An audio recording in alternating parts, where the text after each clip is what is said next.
Qual é o seu nome? Andressa. Andressa de quê? Romualdo Alves. Aí toda vez que chove também inunda aqui na sua casa. Toda vez que chove, entra água na minha casa e fica a catinha do nada. Tem, ó, meu vídeo especial tá preso lá dentro.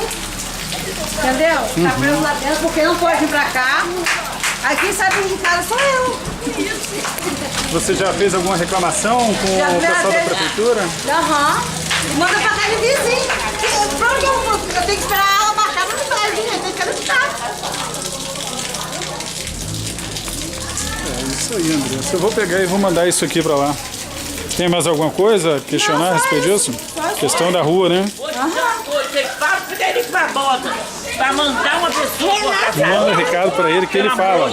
Frederico chama no rádio lá, ao vivo. Isso, porque vai matar uma criança dessa aí e eu sou pobre, não posso.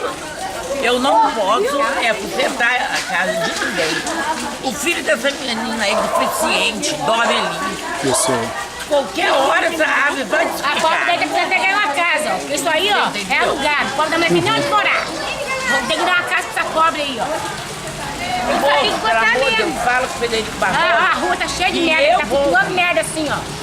E eles estão botando as casas no leilão aí, ó. Ó.